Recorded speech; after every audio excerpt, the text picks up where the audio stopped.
Hello, what is up, you guys? Welcome back. And today we are going to a new museum. We are going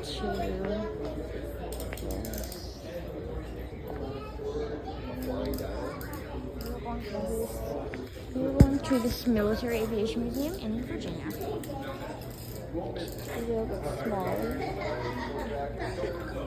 3476 is going to be your target.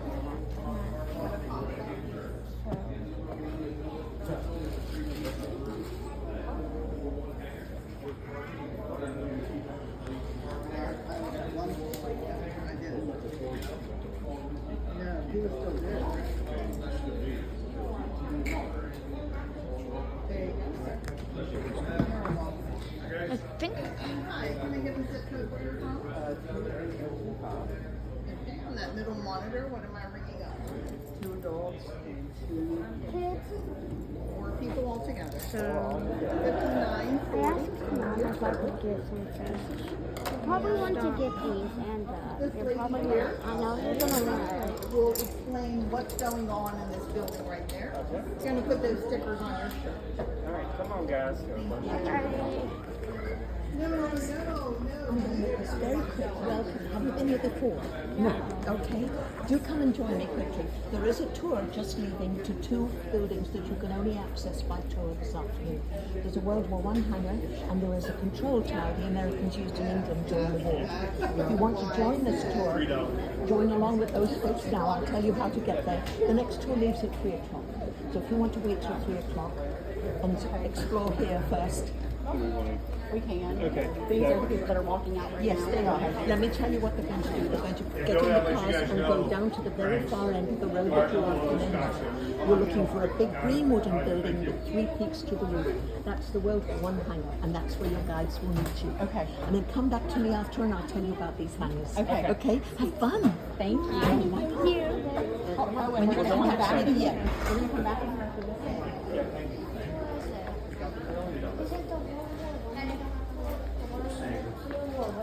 Oh, right. No.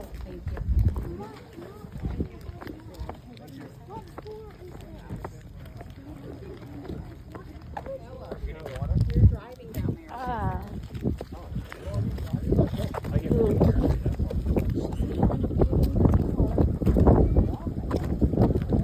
I mean, I don't really want to walk that far.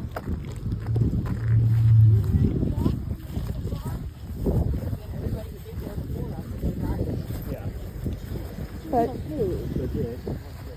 right now we're in Virginia Beach.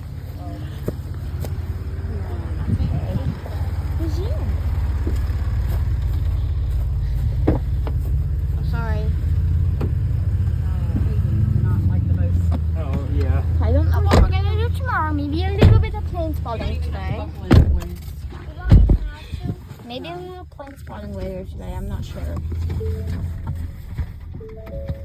Guys, alright. We have arrived at the World War I hangar. Actually, we are here. What in the world is that? The robot. Guys, the robot mowing the grass.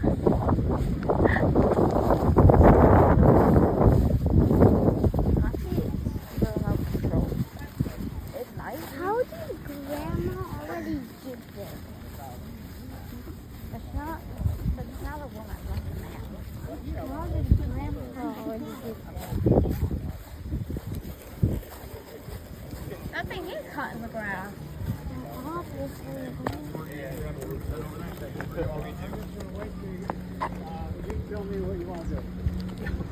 This many, we can start taking them now. So I'll wait till they get in and I'll give everybody a break and I'll take like 10 or 15.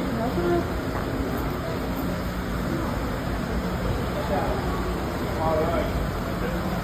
1918. So let's get back here to the back. So I don't have to scream over that. Well, this is loud.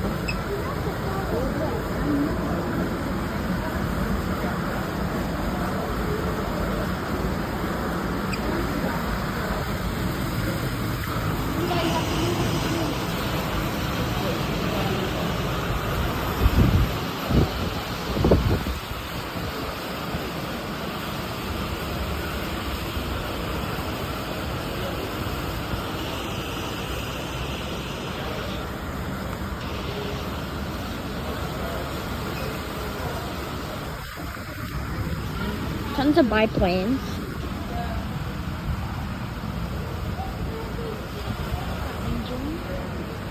Should we make these engines out of wood now? Should I make these engines out of wood? I'm not seeing any metal. I just called on the radio and said the ramp is hot, meaning that the control tower, which is on the other side of the safety line, is where we can't go and they're going to launch the Sky Raider. But that means the Sky Raider is getting manned up to launch. So you can stand outside of the building and you'll get a good view of it coming this way down the runway, and it should be airborne by the time it gets about here. Probably have about 5 minutes or so until they start it up. But what we're going to do is you can, you can self-guide through this building. All the aircraft have placards on them, and because of the number of people involved, when the control tower gets opened back up, we'll take groups of 10 to 15 over at the control tower at a time. So while you're waiting to go over there, you can self-guide around this building.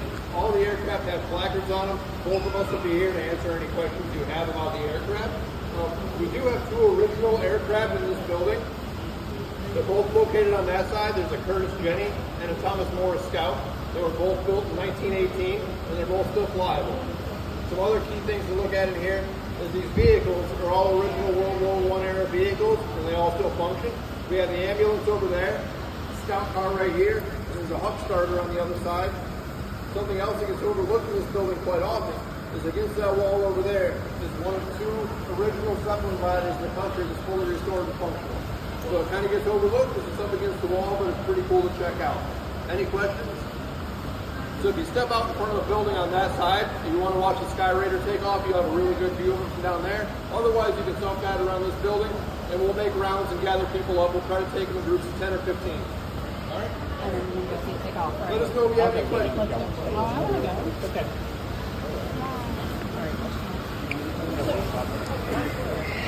I'm gonna go see something.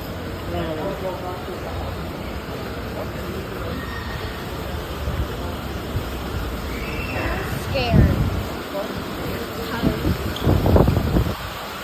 I'm claustrophobic.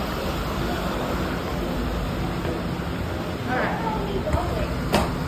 Is it out here? Yes. Gosh. Doors. Literally right there. Thank you. What is it taking off? It's gonna come right down this way. Right down past the control tower? Are they in this home? Some, yeah. There's ones anybody wants to use.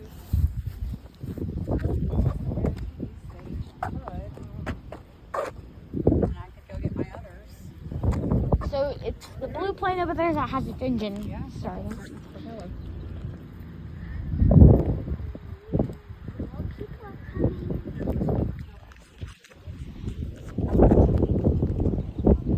And if you wanted to, if we went back that way, you would probably see it when it took off. Ooh. You have to be. About that position, back on the other side of the building. You have to wait for the. Where's the lawnmower thing? Oh, there it is. So that's the control tower. Control tower. Oh my gosh, that thing is smoking.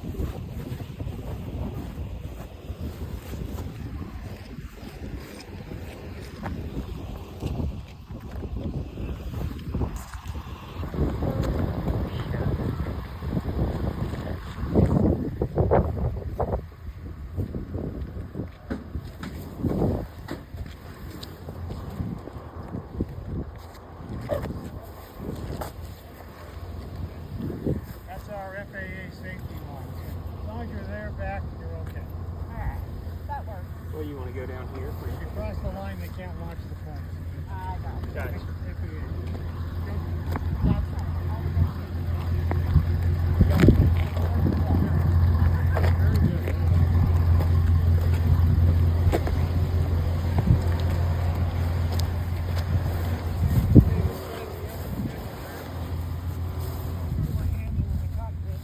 The propeller falls off and comes down by parachute, so it can be reused. But then you can land by bellying the plane back onto the ground. They better get the grass mower out of the active runway. Have volunteers behind And now that thing is.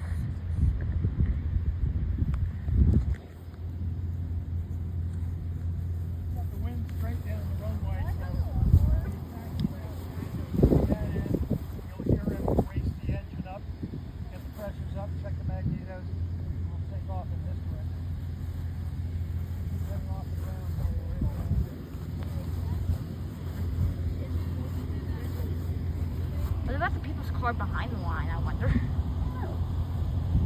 Because we parked No, it's not a person. Oh, now I have wheels on.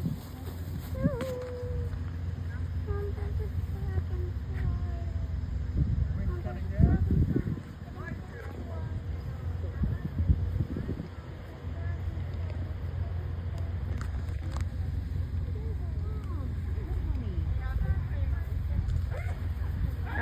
the wings level. About to taxi out to the runway.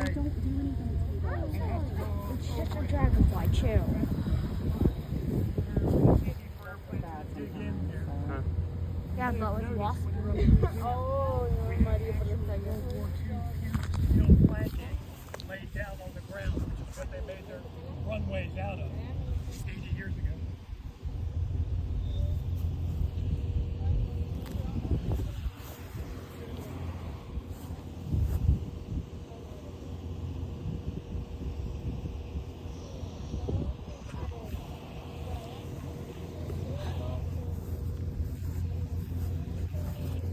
You may not have heard me earlier. This plane is taking off and flying out to Oshkosh, Wisconsin. One of the world's biggest air shows over the next 4 or 5 days. Happens every year. Our Messerschmitt 262 jet aircraft is leaving from Suffolk. It's just hot. But, So this freighter, it's going to Oshkosh. And if you know what that is. This is the biggest airplane to fly off of an aircraft carrier. Biggest plane to fly off an aircraft carrier was C-130.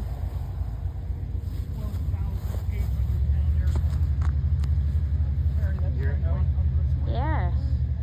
So is it going to take off that way or this way? No, he's coming this way. He's going to go down there, turn around, and I have some things to do for you. There's a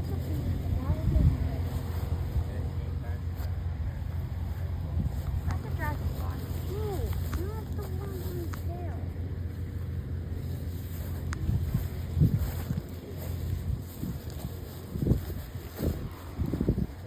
There. So, plane is going to an air show in Oshkosh.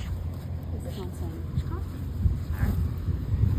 It's kind of hard to say Oshkosh in Wisconsin. Kind of right after each other. Like a little tongue twister. that breeze looks good. What is it? I wonder if that's a one of those planes with a banner behind it. Yeah. Yep, that's exactly what it is. Right with the banner right there. They're gonna like start coming towards us, and then it's gonna like fly over us. It'll fly that way. It is going to take off starting very shortly.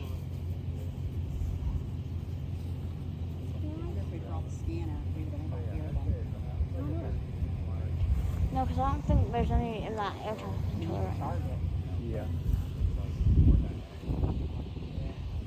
Plug it in. Is the grass mower clear of the runway? Yeah, it was over here earlier. Oh, is that a grasshopper? Look at it. See, it's flying. See, it's flying. Could be. I saw part of it.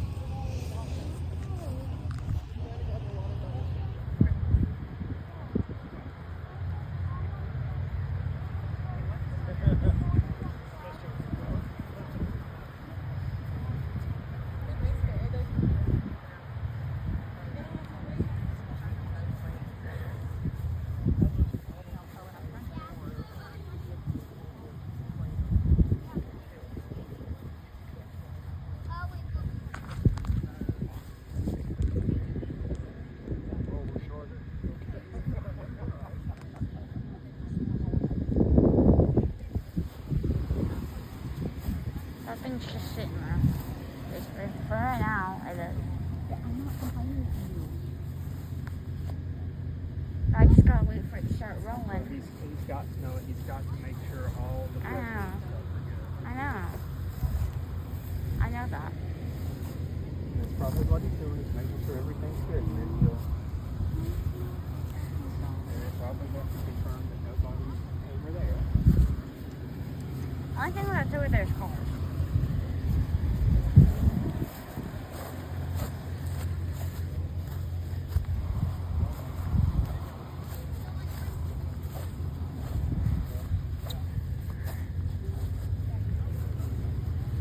All right, Noah.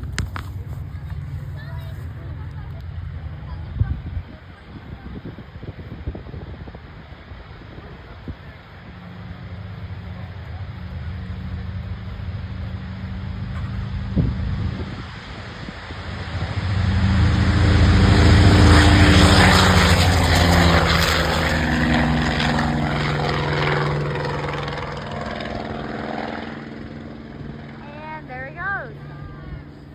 Let's go.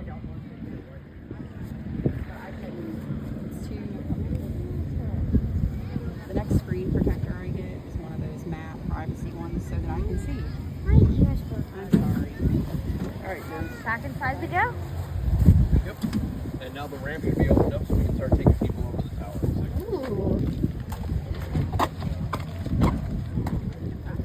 Yeah, that's cool, but it's pretty impressive and loud. But my ears, I was surprised I didn't have to cover my ears on that takeoff. I'm surprised I didn't have to cover my ears on that takeoff. Oh, I do. I think I've heard much louder than that. We'll go back inside. It was louder than a subway station. Do we want to look around in here? I mean, I'm Let's- fine with looking around in here. We can look around in here and then go to the hangar.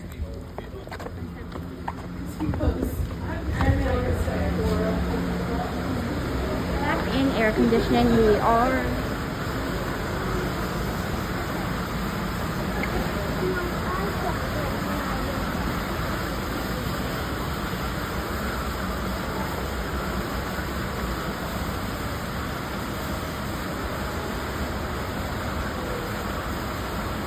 I think I see a British plane over there. This is a DR1.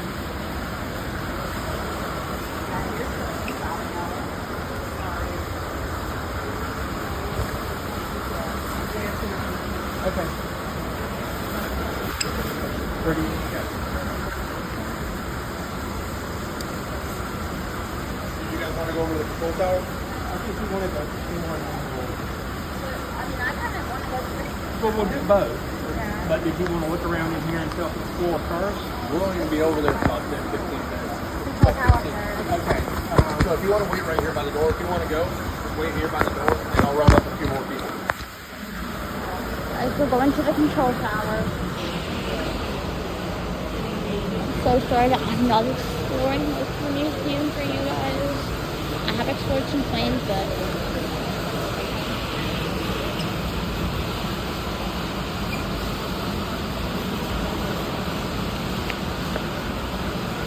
let me show you this really cool one. Right there. Look at that.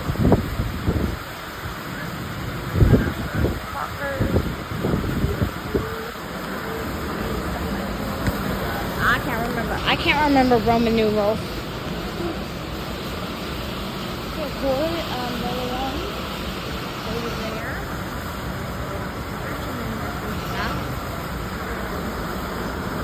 I just got this. There's so many German planes. Oh, get up. We're going to.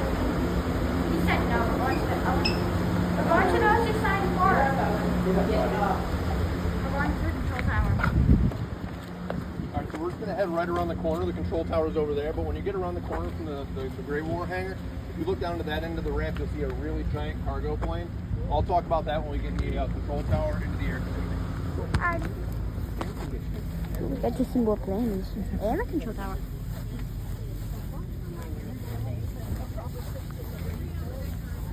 Yeah, I've got this group right here. I can hand. Oh, yeah, that's good.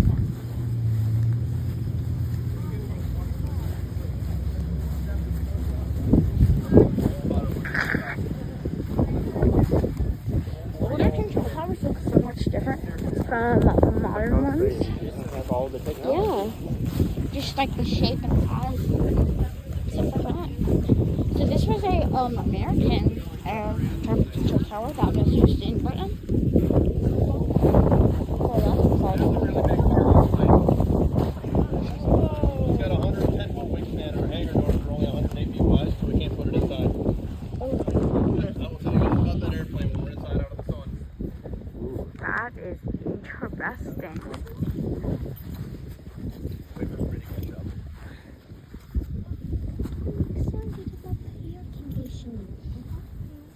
All right, follow me. Go ahead and drive. So that looks like a little house for army members, maybe, or something like that. Like maybe a simulation. We're going to go upstairs to the room in the back. Last person in, please close the door for me.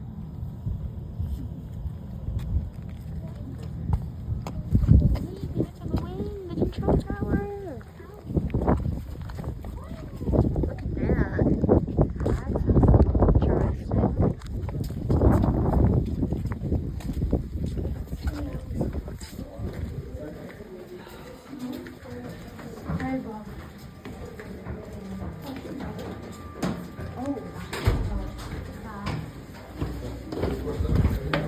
That was a bit weird, but that's kind of to be expected.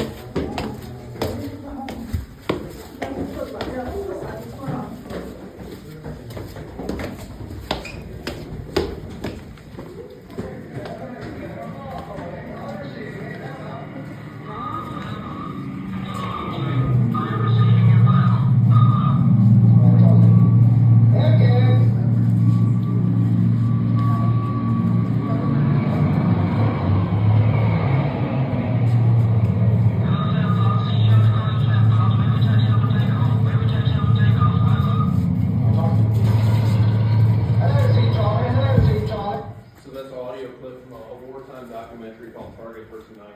It's filmed about the Royal Air Force, taking off from an airfield like this to go bomb Germany in 1940. It's on YouTube if you want to look it up. It's called Target Person Night. All right, so that cargo plane outside, that's called a Curtiss C-46 Commando. We had two primary cargo aircraft during the war. There was the C-46 and there was also the C-47 Skytrain, which if you've seen Band of Brothers, you're probably very familiar with the Skytrain. That's the one they parachute out of. But the C-46 also flew all around the world during the war. It's primarily remembered, though, for the role it played in the China-Burma-India theater. It's called the CBI. We were resupplying the nationalist Chinese. We had two routes to get there. One was the air route, flying over the Himalayas, which was known as flying the Hong. And we had the land route, which was called the Burma Road. 1942, the Japanese cut the Burma Road, so the only route we had to get to nationalist China was by flying over the Himalayas. Now, has anyone ever heard of a cloud type called a cumulogranite? Yeah? What's a cumulogranite? You were not in your head yet? Huh? I've heard of it. Oh, okay, well that's why I'm here. So a cumulogranite is a cloud with a mountain in it. The Himalayas are so tall, warm air coming up from the south, cold air coming from the north, hit the Himalayas, updraft, and the mountains create their own weather systems.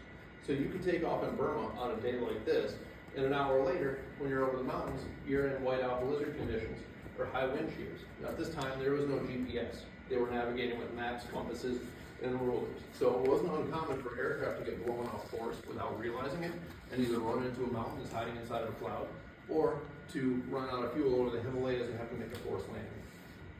Now the C-46 had a surface ceiling of about 30,000 feet. So for the most part, it could make it over the Himalayas without that constant concern of running into a mountain they didn't know was there. Now, every time a bomber would complete a cargo mission, they would paint, or a bomber would complete a bombing mission, they would paint a bomb on the side of their aircraft, right? Mm-hmm. Every time a cargo crew completed a mission over the Himalayas flying over the Hong, what do you think they painted on their airplanes? The cargo ship? Nope. Huh? Nope, not a Yeti. That's the first time I've heard that one. They paint a camel. Anytime they flew the Hong, they paint a camel on their plane for a completed mission. Also, if you're in Burma, you see how big that airplane is. You just can't hand supplies into it. It's a very large airplane. They might not have a forklift to load that airplane, so they would use elephants. Oh my gosh. Whoa. Elephants and camels. That tells you what you need to know about the CBI. It's sort of the forgotten theater of the Second World War.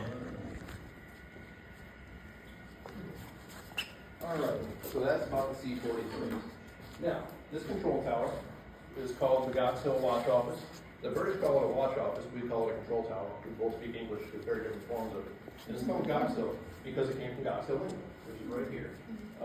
Just south of the River Humber, and for reference, London is down here. So it's about 100 miles to the north of London.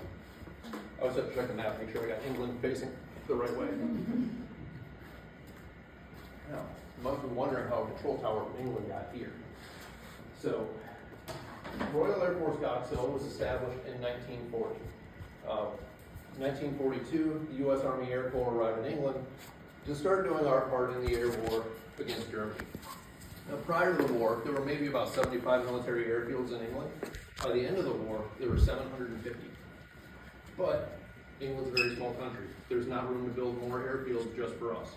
So the Royal Air Force began turning some of their air stations over to the U.S. Army Air Corps for our use in the duration of the war.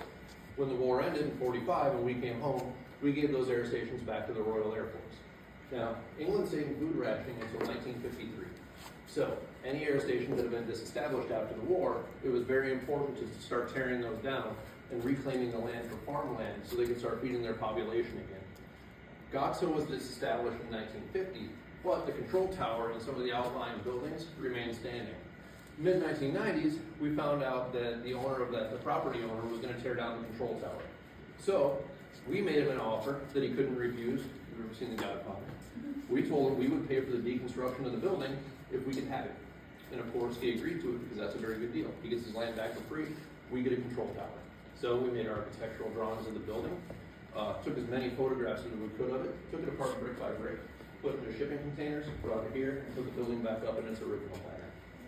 Now, so you can imagine all those years in the damp, lovely English countryside, all the wood floor beams had rotted away. The aluminum in the windows have been pulled out and recycled for other purposes. And also because the Royal Air Force, in 1940, they used concrete instead of mortar to put the bricks together. So some of the bricks, about a quarter of the bricks weren't able to be saved. But we found a company here in the U.S. that could make bricks in that 1940 pattern so they would blend in, so we have no modern brickwork showing with the original brickwork. But those reconstructed bricks, we put them below the green coating anyway, so you can't even see them. So you don't even know they're there. Now, the company that made the windows, they're still in business in England. So we contacted them and asked them if there was any way they could build new windows for our control tower. They asked us what pattern we had. We told them. They still had the plans on file from 1940. So they were able to construct us all new windows with the correct material and the correct pattern. This is probably going to be a forever restoration. It's probably never going to be completely done. We're trying to make this tower look the way it would have in 1942. So we have friends of the museum that live in England, and they go to the British version of flea markets, which I just learned are called boot sales. They'll go to those and go artifact hunting for us. And if they find stuff like the telephones, the fans, the typewriters, they'll ask us if we want them. Of course we do. They buy them, they send them to us, and we start repopulating the building. So right now, some of the rooms don't have what they would originally have in them, but I'll get to that in a few minutes. But also, some of these artifacts, like this desk, you're not going to find this desk laying around. But here's a picture from a British control tower with the same pattern, so we know that desk is supposed to be in here. The little hut that we passed on the way in the door, that's the museum's carpentry shop. We have volunteers that are former cabinet makers and carpenters, and they use nothing but this photograph to recreate this desk. All right, any questions about the building itself? Oh, and you had mentioned turning it into an Airbnb. There's some of these control towers, a handful of these control towers that still stand in England, and some of them have been turned into private residence. So people actually live in some of these over there. This is the only one in the U.S., and there's one in better condition than this that's part of a museum, but the rest of them are all in private hands. Were there a lot of photographs of the original that you guys were able to construct on? There were not. So there's, well, because this was confidential space, so you couldn't just come in here with cameras and take pictures because there's radio equipment, maps, meteorology equipment. So actually, take photographs from inside control towers during the war are extremely rare. So when we started putting this back up, we ran ads in magazines and newspapers asking for veterans that had served in control towers in England to either share stories or share pictures, or at least show us the pictures, and we got a lot of responses. And there's a photograph downstairs, a copy of a photograph of the room downstairs on the day that Gox Hill was turned back over to the Royal Air Force. And that soldier took the photograph after the room had been completely emptied out, and he was going to get on a train and come back to the States. So the only photograph of that room down there has nothing in it, except for a desk like this. All right, so, as I mentioned, Gox Hill was turned over to the U.S. Army Air Corps in August of 1942. This was the first tower that the Royal Air Force turned over, the first airfield that the Royal Air Force turned over to the U.S. Army Air Corps. So this was not a bomber field. There were no B-17s or B-24s out there taking off to go bomb Germany. Gregory Peck, do you know who Gregory Peck is? little old. He wasn't walking around on the balcony counting bombers coming home. Gox Hill was a training station. So you learn to fly in the United States, flying planes like we have down in the main building, the BT-13, the Stearman, the yellow Stearman that's flying today, and the SNJ Texan. You go through basic, primary, and advanced flight training. And when you graduated from advanced flight training, you would go off to whatever theater you were going to fly in. Now, we were trying to streamline the training process as much as possible to get qualified air crews into combat because of the needs of the war. So we could replace air crews faster than they were being lost. And one of the ways we did that was if you were going to Europe, you didn't even know how to fly over large bodies of open ocean, like the Pacific. You didn't need to know the handling characteristics of Japanese Zero. That's wasted training when we're trying to get you into combat as quickly as possible. So that's why you came to places like Gox Hill. Usually when student pilots leave the United States, they would have never flown the aircraft they were going to fly in combat. So you would come here and learn how to fly aircraft like the P-51, the P-47, or the P-38. Depending on the level of training you need, you would be here for anywhere from 30 to 90 days. You would learn how to fly the aircraft, learn about the aircraft itself, learn how to fly in formation, and learn the tactics you would need to survive in combat. Then you would graduate, go off to your ultimate command, and start flying combat operations over here. To give you an idea how much that streamlined our training process, by mid-war, American pilots were getting around 300 flight hours of training before they ever fired a gun in air. Put that into further context, by 1944, German pilots were getting around 50 hours of flight training. Basically, this is how you take off, here's the trigger, and if you come back, this is how you fly. But that's how much we'd streamlined the training process and started producing new aircrews. Any questions about that? All right, so airfield operation during the war was very similar to the way airfields operate nowadays. Back then, everything was analog instead of digital. So they had multiple ways they could communicate with an aircraft. They could use the radio, but we tried to stay off the radio as much as possible because the Germans could always be listening to that radio frequency, and then they'd hear us tell aircrew they're clear to take off. Now the Germans know we have aircraft in the air, and if the Germans have aircraft over England, they can try and intercept our aircraft as they're taking off. So we tried to communicate visually as much as possible. One way was the little blinker light at the end of the counter. They could go out on the balcony and flash signals to aircraft in the airfield, clear to take off, clear to taxi, clear to land. Because England is always cloudy and foggy and rainy, you might not be able to see a blinker light, so they could use the big signal flares over there against the wall. They flare up much higher and much brighter. There's pipes out on the balcony you can put those into, light them off, and send signals that way. But the primary way of communicating with aircraft was via telephone. Now, all these air stations had a closed circuit phone system on the station, and they ran from here in the control room out to the hard stands and the end of the runways. And there would be a little white wooden post about this tall with a phone jack on it. And when we're ready to fly, an operator from here would go out to the end of the runway, plug his fuel phone into there. Then when they're clear to take off, an air traffic controller here in the control room, call the end of the runway, tell the controller there, clear to take off. That guy waves a flag, and now aircraft can start launching. And nobody knows we're launching aircraft except for people on the airfield. Now, when aircraft came home, they would use radios, especially if it's a bomber field. By the time they're coming home, the Germans already knew we were airborne anyway, because one of their cities was probably on fire. So they would use the radio to communicate with aircraft, but to stack up the landing pattern. And that's what this board is, landing control board. So if we have 30 or so aircraft in the air, they can't just be circling overhead willy-nilly. We would use the radio to communicate with aircraft and tell them to stack up at different altitude levels. And as we land aircraft can start dropping down to lower altitudes. So in the main building, you see the aircraft down there have letter codes on the side. Two-digit letters for the squadron, and the one digit was each individual aircraft within that squadron. So if we have 30 aircraft in the air, and we've landed 4 or 5, we can call aircraft D and tell them to drop from 4,000 to 3,500 feet. And it'll come down to the next level. Land more aircraft, call them again, tell them to drop again. And that's where they orbit at until we tell them they're clear to land. Any questions about that? I know it gets a little long up there. That's why I'm trying to pack everybody in. The reason I started up here is you have to pass by all the other rooms to get out of the tower. So I tricked you, but you can cycle through the other rooms on your way out of the building and look through those. I'll walk with you to answer any questions. So the room back there, through the little window, that would have been the communications room. Right now is the home front room. We have gas masks and things like that in there, but that would have been where all the radio equipment was stored. Radio equipment at that time was very big and very hot. The sets would stand about this tall, and they don't have vacuum tubes inside of them, so you don't keep them in the room that you're going to be using them in because it raises the temperature up kind of like this. So all you would have in here would be the receiver and the transmitter set, so the crews can, up there work here, can communicate with aircraft. So the guy that we got the photograph downstairs from, he actually worked in the control room during the war, and he told us at night that they would tune into German radio because the Germans played better music. Yeah. The room directly below that, that's the meteorology office. So all of these airfields were also meteorology stations. When you came in, you saw there was a third story up on the roof. That little building, or the little structure, is for inflating weather balloons. They can inflate them in that room, go out in the front of the building, launch them, and then in the front two corners, there's plinths up there for mounting optical equipment to observe the balloon so you can gauge winds aloft, wind speed, wind direction.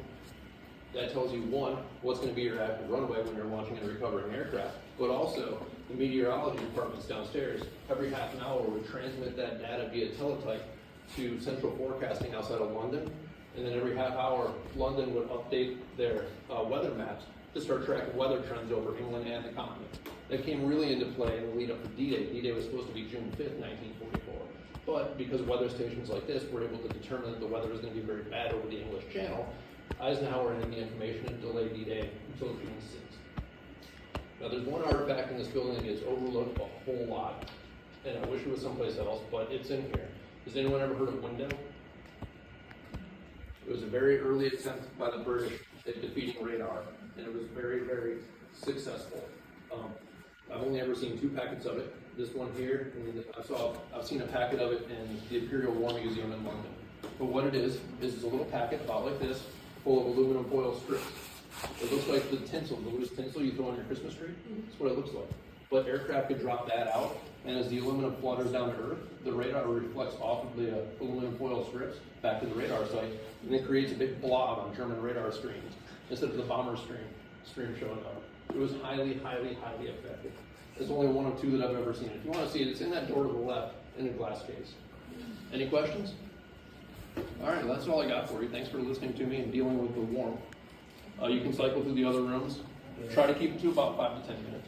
You can always come back over here with the next group if you didn't see anything, something you wanted to see. But we get back, they can come over. All right? Thank you. Yeah.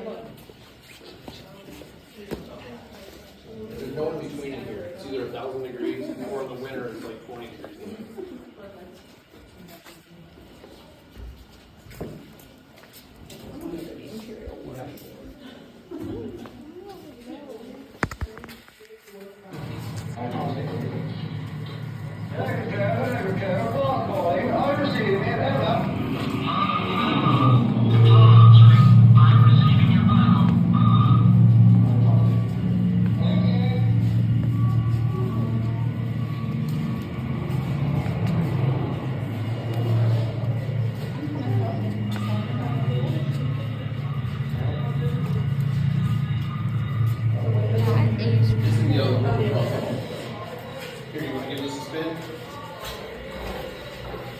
Give it a couple cranks.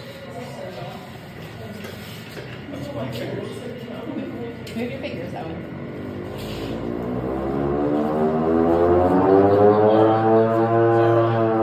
It gets a lot louder than that. Do you know what that's for? It's an air raid. He does. Air raid siren. What do you mean he does? I already gave the answer. So, all down the east coast and the south coast of England, there were radar sites that were called chain hall, and they could detect German air raids as far away as France. And as they would start picking up those air raids on radar, they would transmit that data to central or to fighter command outside of London. And when they determined where the air raid was going to head to, they would start sounding these air raid sirens on the roofs, and you would have about 10 minutes to get into a bomb. Here, you want to give this one a spin? I was going to ask if that was the same thing. Nope. No. You guys want to give this one? You want to? Gas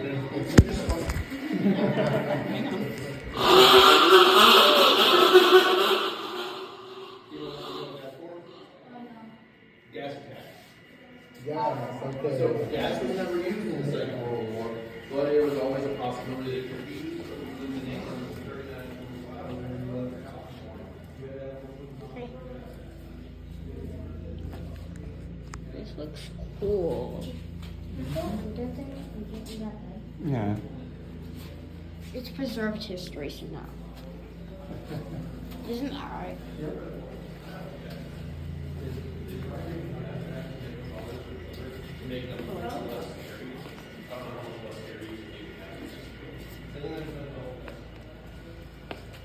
I just noticed this. Oh, that's pretty cool, Dad. Wait, alright.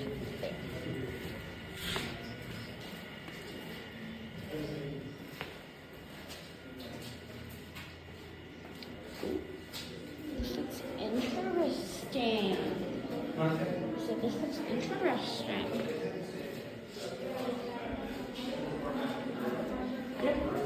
That was loud and it bothered him. You okay? My ears hurt.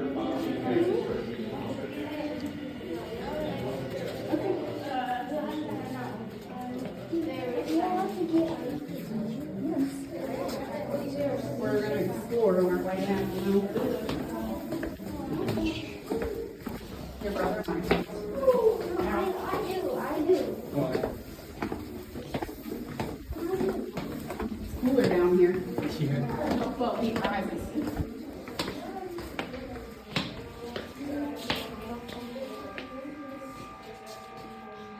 Radio and pilot's pilot. Who is that? Queen Elizabeth. Marjorie Clark lived in Goss Hill, England. She was a war widow. This is my rest room. Where I rest. Look at all this stuff preserved as part of history. This room was built for this room.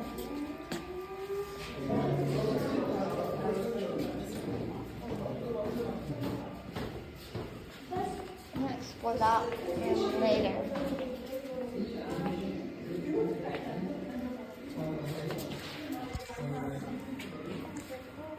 You can actually touch the stuff in here. I don't know. There's the personnel. So this was the watch office. So that's what it looked like. What's that? Now, just this pretty nice stuff. Mirror all the clothesry. What is this? What is that? It's in Churchill. Wait, Dad. That was Winston Churchill. Who's this? Is this his desk? No. Why is there so much?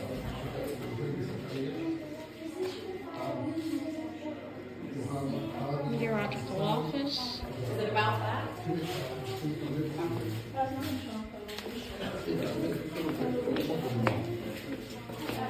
Oh, it's pretty. They're just storage.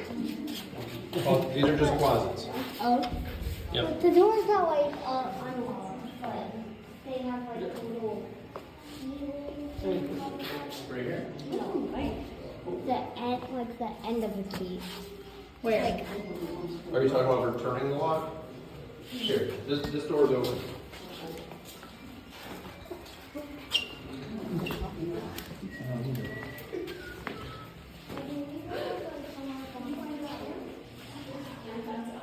They were two USAF bicycles. that door, do you want to open it? There's a lot. I can't remember. That's the lock. These doors. That's the lock. Oh, that's a lock. That's a lock. But these doors. I was trying to figure out. Yeah, me too. No, it's a lock. That's a lock. What's inside of them? Oh. He said storage. Storage. Oh, those doors? Yeah. Okay, now can we actually please get Not off? going back upstairs though. We'll go out. Yeah, where's that? Yeah, here.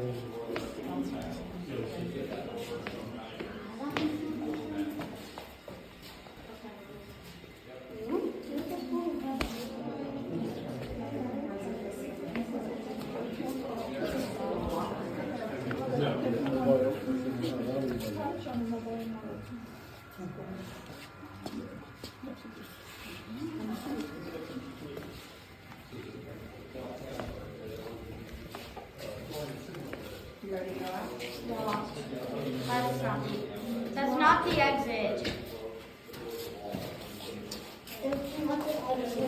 No, where was it?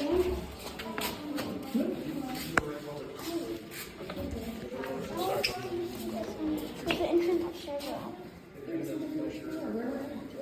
Then we went up the stairs, remember? I don't remember. We did go up the stairs. I don't understand all of this.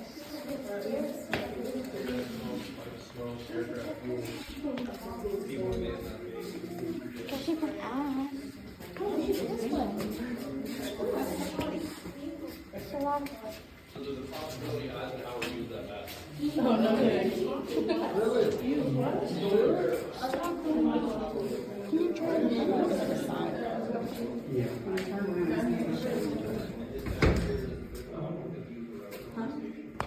get back here. Oh, and I don't think that's the exit that we're going out.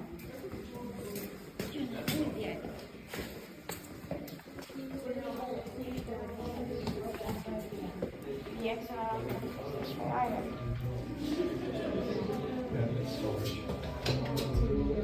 It's locked. See, he was right. I found the exit. Yeah, right. You were right. Where to next? Well, do you want to go back in here and look at the planes? No, I don't want to go back in there. I want to go back. I want to go in there. Go in there. I want to go to where the tour first started and want to explore the planes in there. So you have no desire to go into this hangar and see all these planes? I've seen them. Who gets it? I want to go back to the place where I can go to the people. I just kind of wanted to explore the lobby and stuff, you know? I want to explore the lobby. Mom, I want to explore the lobby too.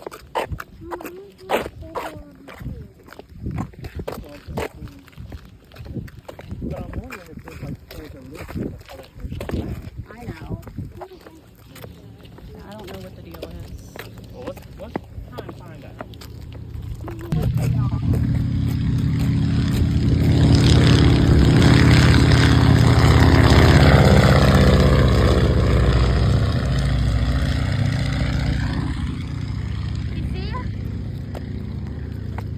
Did you see it? Uh-huh. You waved? I did wave, but they didn't. Just paying attention to what he was doing. Also, it says staff only beyond this point, so we can't go back there.